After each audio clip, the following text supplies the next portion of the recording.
Hello everybody, welcome to the SOI SAUCE Podcast. This is episode 14 and today I have we've been friends for a very long time actually. 5 years. 5 years. Yeah. Samantha Clarke is in the studio / bungalow with me today. Sammy, thanks for coming on the podcast. Mate, thanks for having me. I'm really excited. You've been a frequent visitor to the street over the years. Yeah. I think we met back in 2012? Christmas 2012 to 13. That's right. Yeah. First encounter. Mate, Yeah. you have done some incredible things since then, and I've been following your journey and expansion and domination of the social media realm. Thanks, mate. Tell our listeners a little bit about yourself. Who are you? What are you doing? It's so interesting. 5 years ago, I just think how much has changed. That's incredible. I think traditionally in the last few years, I'm an actor. I'm an entertainer and performer. But at the end of the day, I'm just a little hippie that kind of wants to change the world and wasn't doing very well at doing that until a couple of years back things kind of started picking up. So I've been a PT for ages, personal trainer for those that don't know the fitness lingo. Teach yoga, a bit of boxing. I'm just passionate about basically anything that supports people moving into their best version of themselves. Mate, that's wicked. You were on... Did I see you on Neighbours or Home and Away? Home and Away. Home and Away. Yeah. So Neighbours is Melbourne, Okay. Home and Away is Sydney. Oh, is that how it works? Yeah, Okay. yeah. Gotcha. Yeah, well, did you watch it? Did you see me on it? No. I remember you put up something about it, so I watched that one. I told everyone I was on it. Of course I did. Wouldn't let anyone forget it. Mate, how was that? Is it like... Because I guess you follow that family through the show that's been going forever. Like since I was a little kid, it's been going. 1987. It's the longest running... That and Neighbours, longest running television show in Australia. Wow. I was born in 1987. The characters on there, are they similar to their characters in real life, or are they totally different people?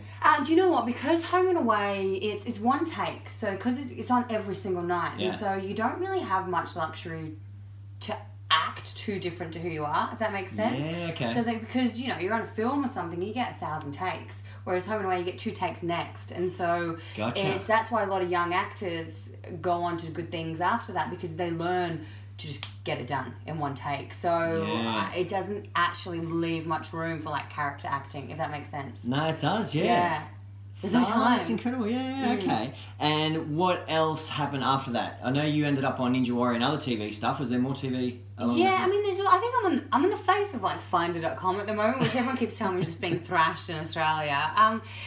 So I've done quite a bit of stuff, but Australia is, it's really losing its film industry, which is why, for those of you that don't know, I've obviously packed up Australia and I'm no longer living in Australia, and I'm eventually going to be moving to Canada in about 6 months because there's a bigger TV industry, a film industry. Everything's getting filmed there, and is that a common thing for people that, realize, okay, I've got a bit of talent, I've got to get out of Australia if I want to pursue that, or...? Yeah, it's starting to be. I think everyone had this whole LA vibe, and then that's just saturated with 1,000 actors, but everything's being filmed in Canada. So it's kind of... Really? I almost don't want to drop that information because it's kind of 2 years down the track, people are going to click on. You know? So it's... It was a hard decision, but it was something I was like, I know I'm a performer. Like, listen, I love to create, I love to perform. Like everyone that knows me knows that. You tell a good story, and I don't mind being the centre of attention. I'm not afraid of it. And it was really kind of breaking my heart that, my agent was not understanding why I'm not getting work, and no one really was. And it was just nothing was being filmed in Sydney. Yeah, except for a very, very few amount of things. So, and when you're looking at, I'm an adventurer, I know where my adventure career, I want to go with it. Yeah. Is it the same with acting? You have like an end game, or you just want to work? Can't be an end game. This is the thing. And this is, like, I'm pretty ambitious and I'm pretty driven.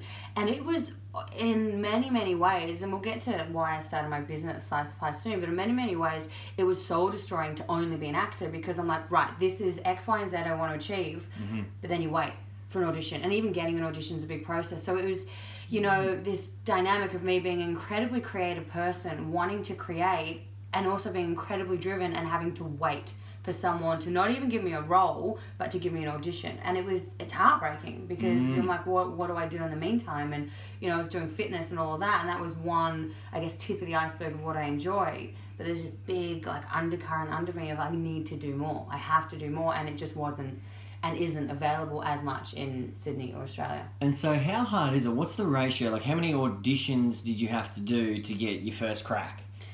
And again, there's no ratio. This is the most frustrating thing. And I used to teach acting out of Sydney Drama School, out of a casting director. The casting director that I worked for actually discovered Cate Blanchett and Jeffrey Rush. Right. So, you know, they're reasonably big people. And I used to have to explain this to younger actors and teenagers. There's no... Can I swear on this or not really? Yeah, you can swear, it's fine. There's no fucking ratio. And it used to drive me mad because... You don't know if I do 100 auditions, I'm going to get my first spot. And I got my first 2 auditions that I ever went for, and that kind of set me up for failure because I'm like, brilliant, I knew I was going to be great, you know, and then all of a sudden, you know, you don't get the next 20. So I was, at 23, I remember being heartbroken that I hadn't already got an American manager and this and that because I got really good reviews at school, in acting school, and I had a couple of agents fight for me.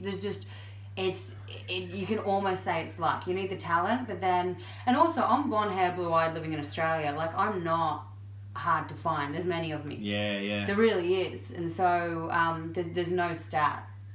And so how do you, like, rejection's bad, you know, at any time, but how do you put everything into an audition and then they go with someone else, you do it again, and you're rejected? How do you control that emotional roller coaster and say, nah, you know, it's just part of the industry? Or well, that's the thing. There's 2 things to that. One of them is it's so challenging because if I was a plumber and I do a shit job, it's like, well, that's okay, it's just one job. If I don't do a good job in an audition, if I don't perceive that I've done a good job, so if I don't get the job, that's me. Like, it's actually me and my performance and my interpretation. So it is really, really hard. And at the same time, when I took the pressure away of getting the job, you know, I'll get a script, and you know, I auditioned for like the recent Troy, which is a pretty good opportunity. Massive. Yeah, and I remember looking at this, and all my, I guess, desire to get the role was taken away, and I just thought, you are one of the very few people on this planet that get to play this role, and you may only get to play it for 1 minute, and someone else may get to play it for longer, but you are this role. Like, you've got this job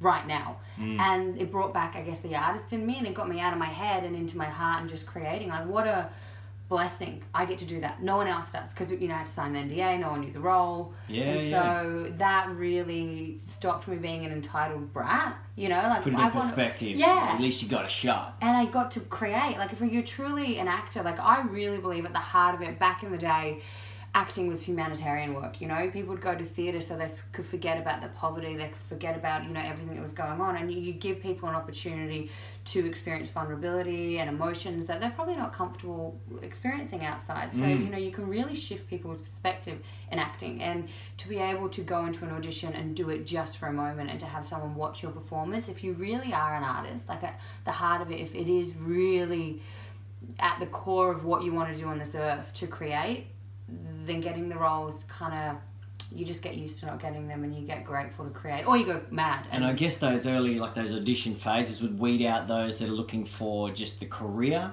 and the actual artists who would do this, not for free, but do it their whole lives regardless of fame. And I'm kind of back and forward on it too. Like, I fell out of love with acting. Never fell out in love with acting. I fell out of love with the industry, and that's actually why I started Slice of the Pie. I was 30 years old. So September 15th, 30th birthday, I was in Bali, and I had to go on this holiday to Bali because I had no job, no family, no partner, like very limited friends, and I was just done with Sydney. I was heartbroken, and I was like, what am I doing? Like, I thought I'd won an Oscar by now.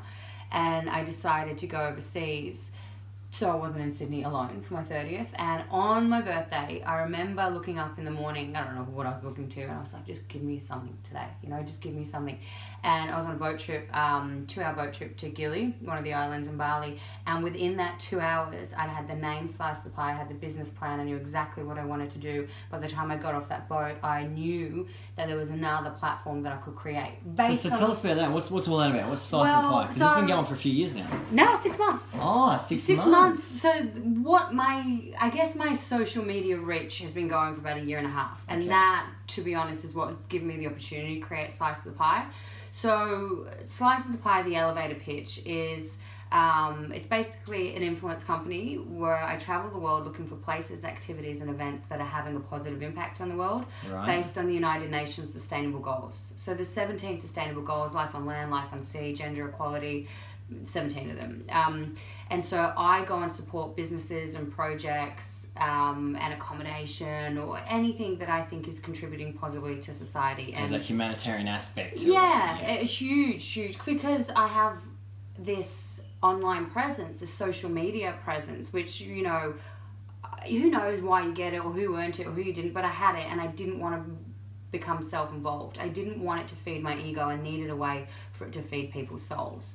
And so my business and my life mission is to inspire every man, woman and child to live the life of their dreams and give back in the process, because I think so many of us feel guilty if we go travel and do all this wonderful stuff if we're not contributing. And it's like, you can do both. And then some of us are too scared to travel, and it's like, take that risk. And so it's this balance of, I guess I like to have 4-week projects as an ideal, but, you know, it could be staying at an eco resort or promoting, you know, like last time I was here in Thailand, I promoted a hotel that was subsidizing its income to a Thai orphanage. So it's just showing people options in the world where they can go and experience and also feel kind of good about their indulgent experience. And can you make living from that as well? Or? Yeah, I mean that's the goal, because it's not a business until you're making money from it. And it was something that I was, I guess, a little bit uncomfortable with. But now the way I would never ask, I guess, followers, I hate calling them followers, I'll never ask my audience for money. I'll never ask the places that I'm reviewing or visiting for money, because then it's biased, but I get sponsors. So I ask a sponsor to support me, and they will only be brands that I really genuinely, like, hand on heart want to align with. Yeah. And then they will sponsor that project. So, you know, I've had a couple of sponsors, and I think as a, you know, quote unquote influencer, I'm doing it quite differently to a lot of influencers. I think I'm playing the long game. You know, I could easily charge, like, being honest, so you actually get into that, because influence is this thing that's, geez, it's only come along recently on my radar anyway. Like, mine too. How did this come about, and what's the dynamic of it today? So I guess first I'll talk about my experience of it. This is about 1.5 years. I was training at Tiger, and I just finished Ninja Warrior. And I would only just got on Instagram, and I'm quite grateful for that, because I didn't know what other women were doing on Instagram, and I'm kind of glad I didn't, because maybe I would have followed in their footpath, and not all of them. Tits and ass. Tits and ass, TNA, yeah, which I wouldn't have, but, you know. And so I just had a little training documentary for me, like a gallery, because I just started Instagram, I was on Ninja Warrior, I'm like, I'm going to progress my training. Didn't win Ninja Warrior, we'll leave it at that, got on the show, didn't win. And I remember being so invested in Ninja Warrior, thinking, if I don't do well, it's going to kill me to be in Sydney, realising that I didn't do very well. So I booked a trip to Thailand for 2 days after the finale. Then I was in Thailand training, and I was conditioning for fight training, and that video went viral. It was basically... I remember this one, yeah. It went nuts. It was the internet for 3 months. It was crazy. That's when you were hanging from the bars and someone was, like, flogging the bejesus out of you for, like, midsection. 48 seconds. Yeah. And he was trying to get me off the bar, and he couldn't. Yeah. For whatever reason, I had about 1,000 followers at that time. For whatever reason, it went batshit crazy. Like, I don't understand the algorithms, because it shouldn't have. And how does that happen? Is that just people sharing a video and then it just goes viral? Or what makes a viral video? Well, who knows in terms of Instagram algorithms. I personally think the reason why it was so, I guess, entertaining was, you know, it was a guy punching a girl, which people would be like, what? You know, I was laughing. I really copped a lot of punches. Like, he was not going easy on me. You know, it was good lighting. Like, who knows? You really never know what makes a viral video. And I'm a hippie. Like, I'm the first to put my hand up and say, like, I'm more of a hippie than what most probably can imagine. And I reckon it was meant to be. I really, really do, because I didn't earn that following. I got, you know, a day later I had 2,000 people, then 10,000, and now I'm at 70. That quick. And that's, you know, it's so uncommon to have that rapid growth. And I've had a couple more viral videos since. But, you know, to my credit, if I hadn't had the last couple months of content before that, people wouldn't have followed, because, you know, I was doing a lot of crazy ninja athlete stuff. Yeah. And so it's been an interesting transition. And you must have then delivered content that was interesting, because you've kept your following. Yeah, you know. And it's been in the last 6 months an interesting transition to try and move them from seeing me as fitness athlete to travel, adventure, ethical warrior. And that, you know... Have you seen a drop in your audience? I've seen stagnation, and at times it's really confronting, because as it stands now, like, I don't have a job. Slice of the Pie is my business, and I will never waver in my ethics, so I'm not gonna do tits and ass. Well, I guess the transition from fitness athlete to you know, now your adventure travel and everything else, it's not a big gap. It's not huge. If you're going from tits and ass to now promoting hotels and doing adventure, people are like, no, man, I want the tits and ass. Like, I'm out of here, and I'll bounce. And I'm very grateful that, you know, I've seen some Instagram video accounts. It's Like, it's not fitness, it's soft porn. Like you see the angles where they're doing the squats, and you're like, that's... And I never did that, so I know that... Never seen those, I don't know. Yeah. That's your nightly scroll, isn't it? So I'm so grateful that, you know, not one part of me was ever tempted to do that, because it does get instant validation and numbers and all these... And I think about that, and so this is just this new booming industry that is Instagram, social media, whatever. Yeah. And we're at soft porn level now, right? So where are we going to be in 5 years? Will it just be full frontal nudity and now that's acceptable and okay? Or will society fight back and say, no, this isn't on? And I think it's already starting to happen. I think it's quite similar to the blockbuster action movies, you know? Like, there's only so much bigger bombs can get, you know, in movies. There's only so much action. People are like, hey, can I have substance now? And so all these independent movies are becoming the ones to watch, the ones that are going up for Oscars. That's interesting. So I think it gets to a point where you're like, you've seen it all. If you see it everywhere, people are craving a point of difference, and maybe in the beginning this kind of naked body was a point of difference. It was a bit risque. It's so everywhere, like your brain goes, I've seen this 1,000 times today. So when you do, like I as you may know, I have ridiculously long captions, right? Like I try and cram you don't mind a chat. Yeah, I love a short novel if I can fit it in. And I think that's become my point of difference, and so not everyone's going to engage with it, but I think playing the long game, people are going to appreciate it, because you have substance, and people want substance, people want to grow. And if you don't... And I guess that it depends what animal you're feeding inside yourself. You're trying to feed that ego, that self-esteem, and you just want people's likes, which is a very big positive feedback to you. You know, chemically in the brain, you get a big impact out of that. But you don't get it after putting up something with substance, and, you know, and then you go, oh, but if I show my abs... boom, I get double. Oh, yeah, that felt good. And it's just this slippery slope. Yeah. And then the people get trapped. And I've been tempted too. And so there was a couple of them that I named it. I purposely put a bikini picture up and saw who would read the caption and say, of all the things I've done, I fought in a ring with a dude, I abseiled for charity, I created a song and performed it in front of people to show... I put a bikini up, and that's what triples it, you know. And people fortunately did read the caption and were like, hey, good point. But I've been tempted to do that for the same thing. But at the end of the day, one of my really, really big concerns is this ideology around, particularly for women, but guys too, beauty. There will come a day when I will be 50, 60, 70, and so all of the women my age will be too. And if their value on the earth, if what they are attaining to do is be the most beautiful, the most desired, there will be a day when that will disappear, and it will be impossible for them to be looked at the most on the street, or, you know, longed after. And that's going to cause a lot of issues for them, those they'll women. fall off an emotional cliff. They're going to, they'll have to work out, well, what the fuck is my value on the earth then? And that's what scares me. Not for me, because obviously I've taken a different path, but for these young women who, and then there's the side that we chastise them, you know, these women do put up, you know, the makeup and the ass and tits, and, you know, we slam them for it, but we also taught them to do that. We really, as a society... That's what's giving feedback. That's how you could get $10,000 an image if you get a big enough following. Yeah. You want to get there as fast as you can, and tits and even going back to... So social media is advertising now, but let's go back to, like, you know, when we had 4 television channels. It was the guy with the car and the naked girl, or the girl in the bikini promoting it. Like, women have always been objectified, and this is something I'm so... I know I'm going on a tangent here, but I'm so passionate with Insta, because these girls have 8 million followers, and all they're doing is exposing their body. And, you know, like, I'm getting teary. If what you can do with 8 million people watching you is immense. It is absolutely a huge platform to do something meaningful. And, you know, women for hundreds of years has fought for the right to vote, the right not to get acid thrown in your face if you're out at 9 o'clock at night. I totally agree with you. Is that her fault for putting up those pictures, or is it society's fault in general for saying that, yes, you deserve my attention, you deserve my following, and you deserve my money for putting that out there? I don't like the word fault, but it's a byproduct of society condoning it, and we've only just started to step up and have these dialogues, you know. So it's... And it'd be interesting to see the longevity of this world. You know, social media is a new thing in terms of the lifespan of humans.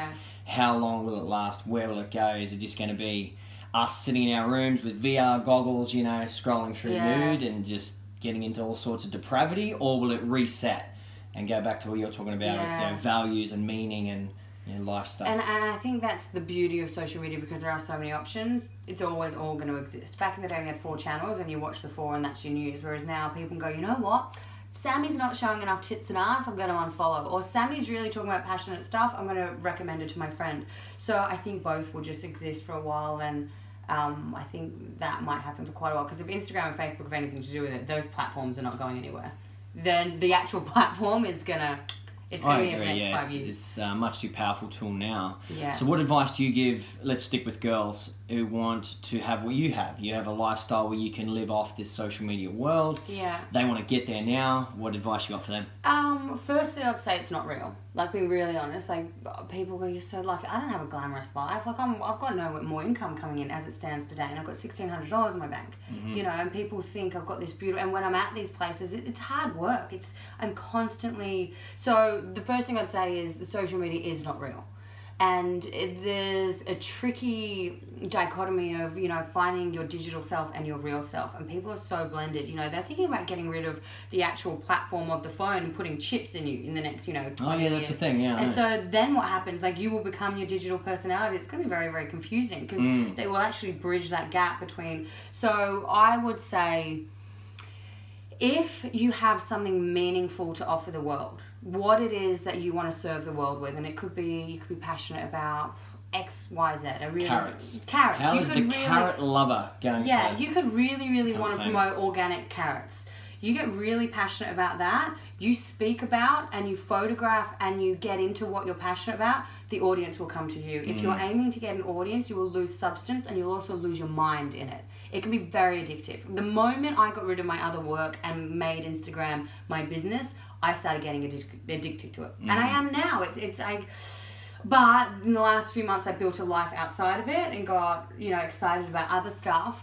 And then Instagram became less important. So I think if it's the most important goal that you have, you're missing a deeper element to your life. If it's to support your goal, because now I think I said to you the other day, I've got this platform now and I'm like, okay, what next? Like, that's enough numbers that it can support my endeavors.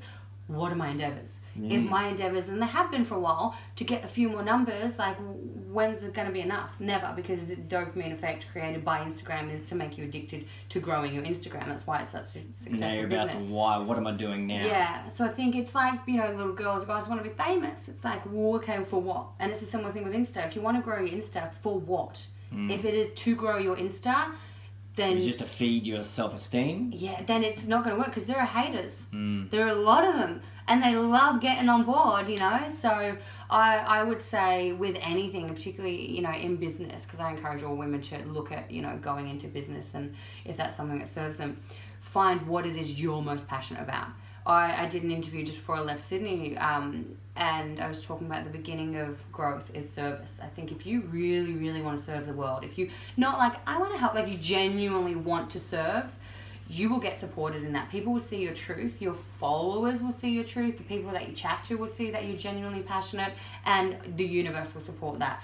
But if it's this false, well, I'll do that because, that will help me, you're not aligned with your values, and you'll subconsciously self-sabotage. So I think if someone wants to grow their Instagram, think about what it is you want to serve others, and your Instagram will grow at the level it's meant to, because that's the level you can handle based on your level of evolution. Yeah. Like, I always wanted to be, like, in all honesty, I wanted public recognition for my work as an actor and X, Y, and Z. If I'd have got it 5 years ago, I wasn't ready. I was still an alcoholic. I was still, not long after drug addiction. Like, I had such low self-esteem. I sabotaged every relationship. I'm 30 and I can finally only just say that I really love who I am. I would have 5 years ago probably been TNA, tits and ass, and I would have, shown maybe my grandkids in 40 years and gone, this is what your grandma did to get recognition. Yeah, I paid for the house. Look at her butt, and so I believe in divine timing, but I also believe in making strong choices and working out how you can serve others, because I don't think there's a more powerful and enjoyable life. I really don't. I totally agree. All right, let's get on to something that would have been fun, regardless of winning, the Ninja Warrior Comp. Tell us about that. How'd you train for that? So I was here. Again, you started here. You're jumping around the bars up at Tiger Muay Thai and stuff. Yeah, I thought I was gonna, again, every time I go and train for a fight, something pulls me in the other direction, probably like, Sammy, you're not ready for a fight. I had 3 people in 1 week email me saying, you should do this, Sammy. And the moment I decided to do it, I was at Tiger, and I had this jolt of energy. It was like, if you go for this, you'll get in. And I did. And even like, I didn't even send in the video, and then they messaged me and they're like, hey, you know, your profile's good, send in your video. I was like, oh, I'm not. Anyway, I got in. I met some people that I'm still friends with today, and I didn't do very well. I fell on the second. It's only one of the hardest courses out there, so don't feel bad about not doing well. Do you know what? It wasn't even like an athletic one. It was the one where you hold on to the pole, and it was so fun. I went on at 2 a.m, and this is the thing with Australian Ninja Warrior, and I'm not slamming it, but it was the first season. American Ninja Warrior probably treats them more like athletes. This was a television show. So we went on, we were filming all day. I remember lying down with a hood over my head at 2 a.m. when my name got called out. So, wow. You know, it's not, you're not primed for it. It's the show, it's an entertainment, which is, I understand it. All day, because you can't see the green screen. You can't see what's going on. You walk out there, let's say at 3 o'clock we went out, the stunt guys show you once, that's it.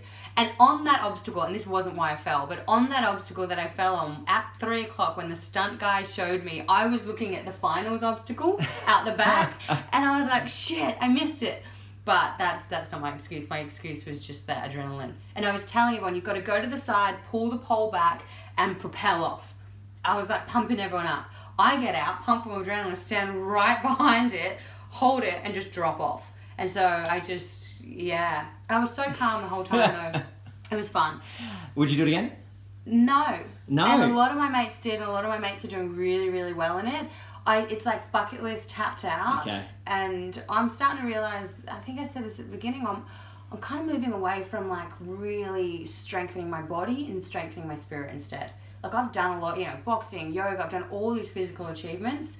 They're less exciting to me. I'll always train like a machine. Like I really love that. But I don't necessarily know if I want that to be what I'm predominantly known for and predominantly doing, which is why, again, I've transitioned to slice of the pie. Well, a lot of that just comes from your own beliefs, your self-esteem, your confidence, and all that, as it's developed over the years. A lot of time we get into hard training and crushing ourselves to gain aesthetics, which gives us big muscles and abs, and that gives us confidence and self-esteem. Yeah. But then what I've found, the same as yourself, I'm guessing, is that over the years, you're so confident in who you are that the aesthetics can drop back by 20, 30, 40%, and you're still exactly who you are. Like you don't have that dump like I used to. If I lost a couple of kilos, of muscle, I'd be like, oh my God, I'm a piece of shit. I'm going back to the gym, Yeah, absolutely. When did you stop feeling that? When I started when I changed my life to just be about adventure. Yeah. When it was now, this is my objective. It doesn't matter if I drop 14 kilos like when I rode the Atlantic. Yeah. At the end, you're that pumped with what you've achieved. There's no self-esteem problems, no confident issues. I'm now a skinny guy with a beard, as confident as I was when I was a 95 kilo dude with abs. It's exactly the same. And I think it comes down to the same thing. There's always something under it, If it's just for your body, then okay. But when you've got something under it, you're like, look what my body did. And again, you just get rid of that superficial layer and it'll be there, but you go into substance. And And you see that a lot on this street because it is a training street. Yeah. And people that come here, a lot of them do already know how to train. They're fit, they're strong, they've got abs, but they will crush their souls 3 times a day here. Not because they want to get bigger, stronger, and better abs, but for some other reason. There's something in there emotionally that they're trying to fix. Yeah, and this street's like, most people, a lot are in a transition for this street, Like every time I've been at a transition phase, I'm coming back to the street, and it's beautiful for that, And so it's... Oh, the SOI's good. It's helped a lot of people. Yeah. It is like a crossroads. Yeah. For a lot of people in society from all walks of life, all stages of emotional development. Yeah. And I wouldn't have sliced the pie if it wasn't this, because that video went viral here. Absolutely. So it helps in very practical ways as well.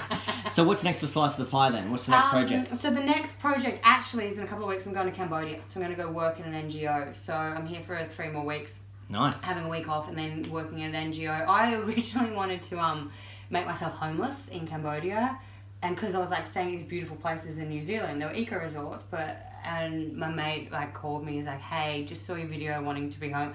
Don't fucking do it. He's like, I get it, but don't do it. So I've stripped back and I'm going to go work in the NGO and then there was going to be Mount Kilimanjaro as we spoke about, but there's kind of been a bit of change in that. So I think I'm going to do an ethical African safari after that because I really want people to appreciate life outside of humans. So animal life, And one thing Africa does give you is perspective on life. Yeah. Because I've never been, but you've... I've travelled extensively through Africa. And one of the things that I tell a lot of people about, especially in the presentations that I give and the talks I give, especially on the book tour, there's this one thing that happened in Africa where my guide and I, travelling up towards Kili or something. I can't remember where we were headed, maybe Mount Kenya.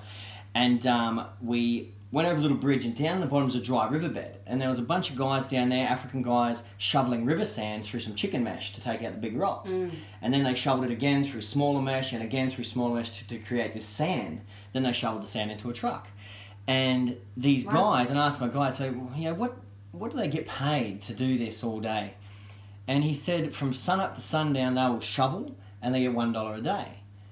And if they don't do that job, that they don't eat that day. Like, that's the consequence in this part of the world. And it really gives you perspective on how fortunate we are to be born in the Western world. Like, my worst case, I don't know about yours, my worst case is if I really screw up in life, I go home, we get our Medicare card, we get our Centrelink card that's going to give us $300 a week, and we start again. There's no death.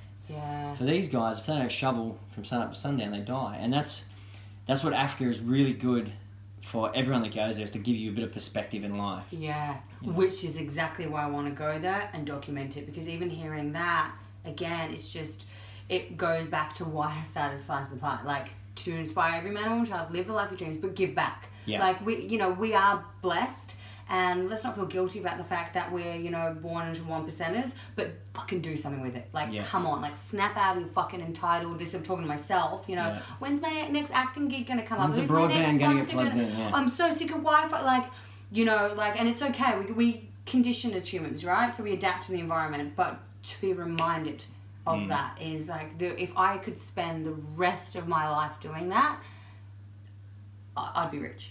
Yeah. You see, I'm tearing. There's nothing more important to me than, for myself too, because I want to constantly remember what I've got, because I've got a lot. I've got so much. Like, I thought about it the other day, and I've worked for it. I have absolutely busted my guts off not to have security. You know my upbringing. It wasn't. It certainly was the opposite, entitled, and I've busted my guts to be where I'm at. But again, just the fact that I live in Australia, I could be where I'm at. Yeah, you're free to do anything. Yeah. And so, that's I'm really... you have got me more excited for Africa now. Definitely get over there. Now, you're in the SOI for another few weeks. Where are you training? I'm training at Titan. Titan. Yeah. Wicked. Another one of the big camps in the street. Yeah. This is the first time I've done Titan. I've always done Tiger. Yep. Titan's good. Well, they've been there 4 or 5 years now? Are they? Yeah, they've been there a while. They're a big camp. Got a buffet breakfast, which is just my happy place. Do they? Yeah, it's I didn't even know that. I did 4 plates today. Well, I don't know, it's included in the thing. Jeez, I'll have to check that out. Buffet breakfast. Yeah, you got your veggies, your rice, your pancakes. I have to go steal their profit margin. You don't know that? No. Yeah. No. You probably wouldn't be allowed in. Sorry, mate. You got to pay triple. So, thanks, guys. We don't take your kind here. And what are your training goals while you're here for the next few weeks? Well, originally I was going to test my strength and squats and this and that, but I just want to see what happens to my body if I train the way I want, what I want, but for minimum 3 hours a day. Which, yoga is included in that, because I was going to have these strict goals, but that's not me. I can program for my clients, but I just listen to my body. So all I want to do is get back into that high intensity training, Muay Thai, yoga, and just I know how to train. So I think when setting goals, it's I just listen to my body. Yeah. Yeah. No, that's good. So you got your trip sorted. That's sorted. Now I'm going to ask you a couple of questions that I ask everybody when they come on the podcast. Okay. I'll give you a little bit of time if you need it to answer it. Okay. We know a lot about you, but what is the most interesting thing about you that people do not know?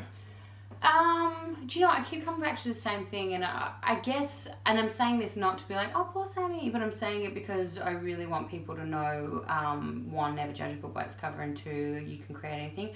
I left home at 12 years old, so I actually lived on the streets for many, many years. Wow.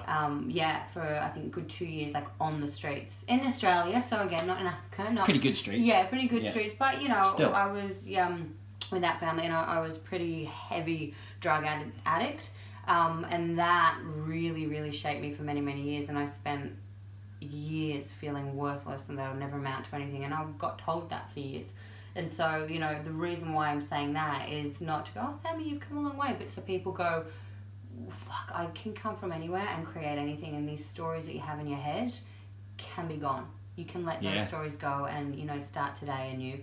So I don't think many people, I mean, I'm pretty open about it, but it's probably not, you wouldn't suspect it. You wouldn't expect that I didn't, No, and that's social media compared to real life scenario. People looking at your, you know, huge following and your social media thing wouldn't know that you come from that sort of background. So thanks for sharing that. That's great. Yeah. And the second question is, if you were going to die in 5 years, so you knew that's it, I'm up at that time, 35, convince yourself you're going to die in 5 years, what are you going to do with your next 5?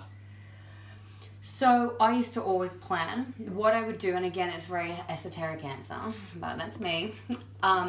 All I would make sure is that every single choice I made was the strongest choice I could possibly make. So to come up with a tangible, this is my 5-year plan, I think it would limit what I could actually achieve. If I knew I had 5 years, I would be so disciplined in making sure I was the kindest, strongest, most self-aware, most evolved person that I could be. And again, I would move and live from a place of service, because if I'm going to die in 5 years, who gives a fuck what adventures go on? I'll be dead. Like, I want to have joy by doing that, but I have realized only in the last less than a year, the biggest joy that I ever get from life is knowing that my existence serves the humanity as a whole. And whilst that might sound wanky, it's my absolute fucking truth. Like, so I would spend the next 5 years choosing strong choices and being selfless in my ability to serve the planet. I love it. I love it. You are definitely a special person. Thank you so much for coming. I'm going to take that as a compliment. No, in an absolute, genuine, good way. You're a very special person. You're trying to do a lot for everyone around you, and it's an absolute pleasure to be in that, you know, circle with you as one of your friends. Yeah, you are, buddy. Now, where can our listeners follow you? If they don't already follow you, where can they grab it? If you don't already follow me, you absolutely should. Samantha Shakira Clarke is my Instagram. Before anyone asks, that is my real middle name. So Samantha Shakira Clarke, and I think at Facebook it's Samantha Shakira Clarke Official. And you can check out sliceofthepie.co for, I guess, my reviews and what I've been doing in my upcoming projects. And if you know any amazing brands that would need supporting, or promoting, or companies, then I'm always open to have that dialogue. Yeah, those little independent brands that, you know, just trying to break out, do something good, that fall in line with your morals, Yeah, always. Right, that's fantastic. Cool. That is all we have for today, team. A great conversation with the amazing Samantha Shakira Clarke. That was episode 14. We are going to get back on the soy. And train. Thanks, everybody. Thanks, guys.